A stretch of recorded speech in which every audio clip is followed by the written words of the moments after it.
Will Smith sat quietly at a table in a fine dining restaurant downtown, a place known for its intimate atmosphere and impeccable service.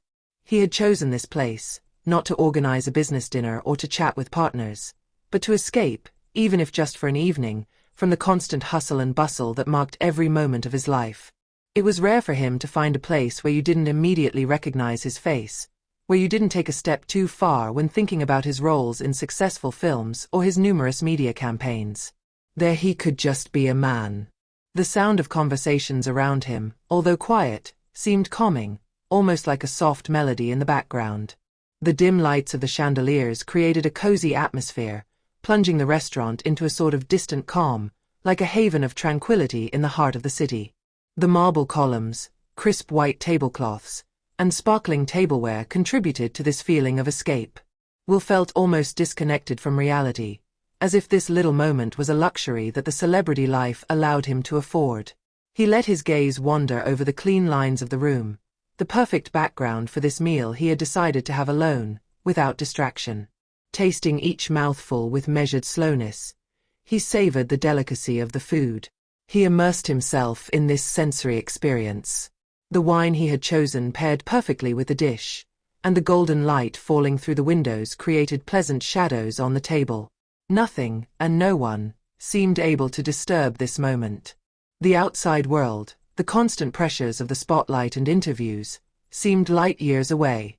All that mattered that evening was this meal, this moment of peace. However, this perfect calm was about to be shattered in ways he never imagined. As he prepared to take another bite of his dish, he felt a strange disturbance in the air. The murmurs around him intensified. Eyes suddenly turned towards the entrance of the restaurant. The solid wooden doors flew open, echoing in the silent space. The atmosphere, until then marked by gentleness and serenity, instantly took on a new tension. A team of police officers entered, their dark, almost menacing blue uniforms in stark contrast to the opulent and calming decor of the room. Their footsteps echoed on the marble floor, a sharp sound that sent a shiver through the room. This was not a simple routine check. No, there was something heavier in the air. The surrounding customers, at first surprised, began to whisper among themselves. Most, as if by instinct, froze, observing the scene without daring to intervene. One of the officers, a tall man with piercing eyes, broke away from the group and advanced towards Will with astonishing speed. His approach was assured, almost authoritarian, as if he were certain he was acting on a mission of great importance. His eyes were hard, almost implacable. "Excuse me, sir, you must accompany us," he said in an icy voice, without even a sign of greeting, as if it were an order. Will, who had barely looked up from his plate, felt a wave of incomprehension wash over him. Barely a sigh escaped his lips, and an eyebrow raised in a gesture of pure perplexity. He didn't have time to ask the right questions as an invisible pressure already seemed to be exerted on him. "I'm sorry, but there is a misunderstanding here," he replied calmly, while maintaining a certain dignity. "I'm just having dinner." But the words fell through the air, ignored. The officer didn't even seem to be listening to him. He waved his hand, indicating another officer to come forward, and the latter, without a word, placed a firm hand on Will's arm. A movement so abrupt and authoritarian that it left a trace of immediate humiliation. The officer who had approached stood beside him, as if Will were a criminal to be apprehended. The murmurs in the room turned into nervous whispers. Furtive glances crossed, but no one dared to intervene. The police seemed convinced of their action. After all, weren't they just doing their job? But a palpable unease invades the room. It was not difficult to perceive that some form of imbalance was manifesting itself. Why this disproportionate treatment of a man like Will Smith, in such a brutal and public manner? Why this rush to question him as if he were a major suspect? The scene seemed disproportionate, almost unreal, in this refined setting. "You don't understand," the senior officer continued, his voice becoming sharper. He let out a sigh, a sort of barely concealed mockery. "We received an alert about someone matching your description." The situation was becoming more and more absurd. Will, although humiliated by this scene, kept his calm with impressive control. He knew that anger, no matter how justified, would only make things worse.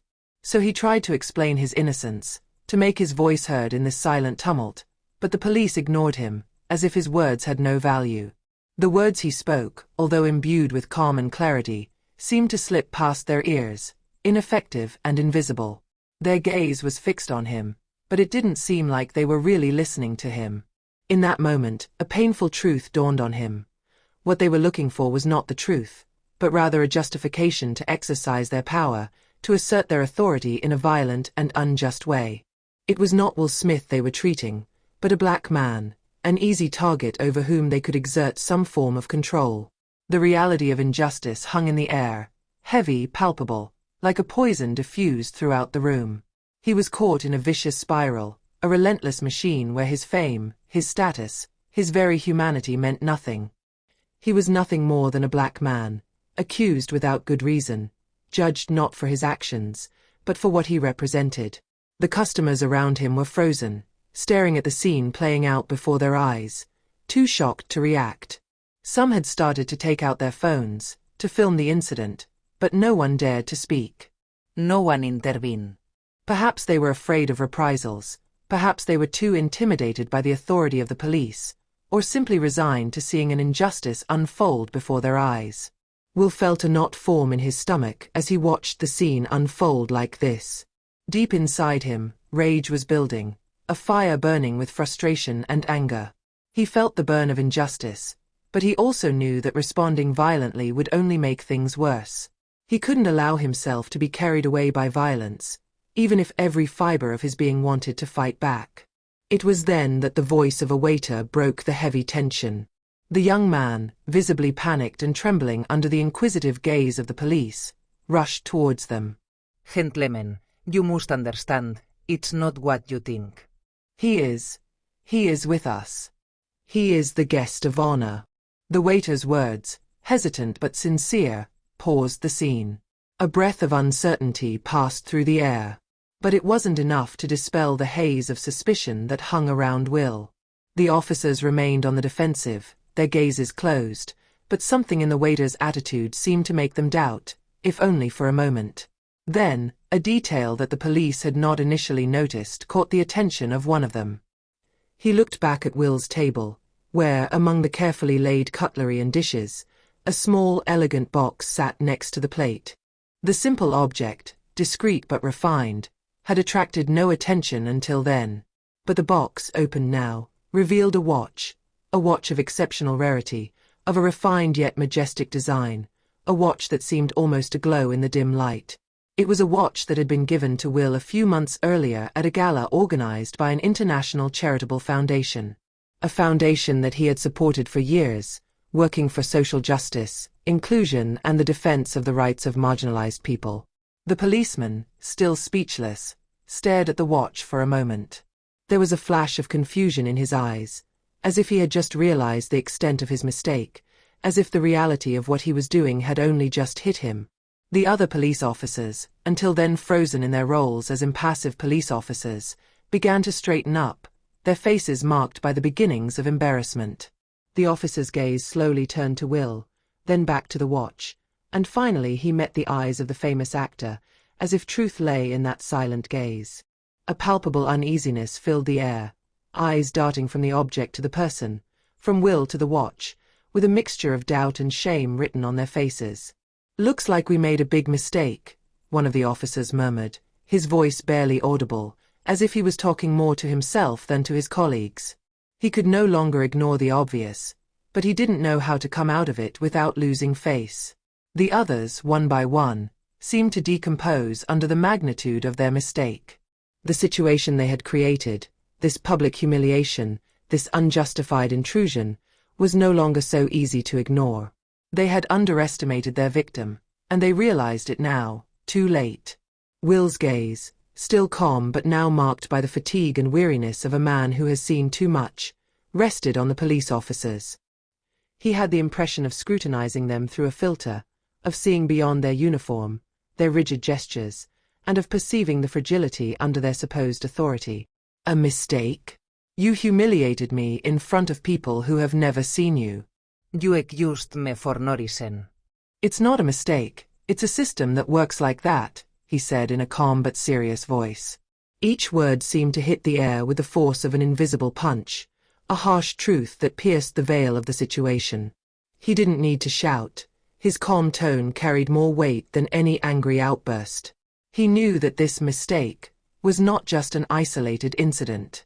It was not the result of chance or ignorance, but rather the reflection of a system which, under the guise of security and justice, perpetuated daily injustices against individuals it considered less than nothing, less worthy of being treated with respect. The silence that followed his words was heavy, almost oppressive. The other customers, until then distant spectators of what was happening, were beginning to understand the extent of the situation. They felt shame seeping into the air, a collective embarrassment that emanated from the police, but which soon reached them themselves.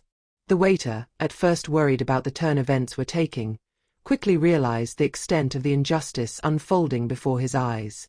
He took a step forward, his eyes meeting those of the police officers. "Gentlemen, this is Will Smith," he said, his voice trembling but firm, both a clarification and a defense. "This is the man who financed several reconstruction projects in our communities, the one who is behind programs for disadvantaged young people. The one who, through his work and his commitment, changed the lives of hundreds of people. And you dare to treat him like this?" Surprise, disbelief could be seen on the faces of the police officers, as if a wave of humiliation had just overwhelmed them in an instant. At these words, the main officer, the one who seemed to have carried out the operation with the greatest certainty, froze. His face, which had initially expressed arrogance and harshness, suddenly softened. He looked down, unable to meet Will's gaze. The humiliation of the mistake they had just made weighed heavily on him, heavier than any accusation. He didn't even dare say a word to Will, preferring to avoid eye contact, as if he had been struck by a brutal but necessary revelation. It was no longer a simple misunderstanding. It was an awareness of the extent of the responsibility they bore, not only as police officers, but also as humans, who had systematically violated the dignity of another man, without any questioning. The police, now visibly destabilized by the revelation of Will's identity and by the weight of their error, withdrew silently, without a word. One of them, almost reluctantly, simply said, "Excuse us," in a quieter tone, but it was barely audible, as if he said the phrase to clear his conscience rather than out of sincerity. Their departure was as heavy as their entrance, but this time there was no certainty in their steps, only uncertainty and discomfort. They were moving away from an act that they now knew was irreparable. The looks in the restaurant, once indifferent, were now different. Those who, at the beginning, had remained frozen in their passivity, not daring to intervene or even become aware of the situation, began to exchange murmurs, to look at each other as if to give a form of implicit solidarity.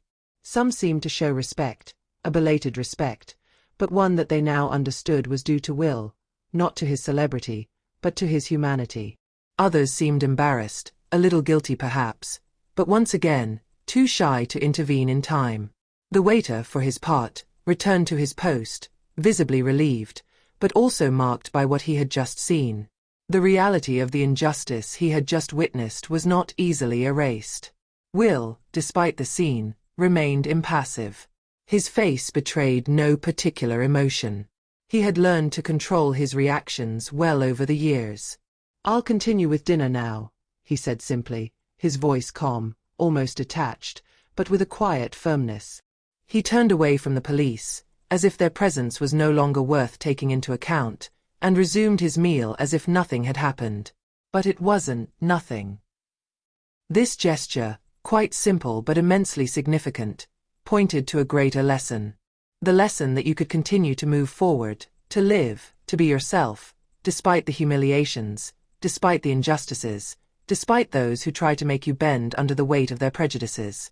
In the minds of the witnesses, a silent but powerful truth had been written in indelible ink. It wasn't about fame or status. It was a question of respect, of human dignity, and above all of facing injustice with calm and conviction, even in the most humiliating moments. Because ultimately what mattered was to never let injustice define you, but to confront it without losing your integrity. And for Will Smith, this incident, although unfair and deeply unpleasant, only strengthened his conviction to fight for a world where such mistakes would no longer occur. A world where individuals, regardless of their skin color or status, would be treated with dignity. A world where this kind of system would no longer find a place. Because, even in the darkest moments, it was in gestures of calm and dignity that he knew he would find his strength to continue fighting.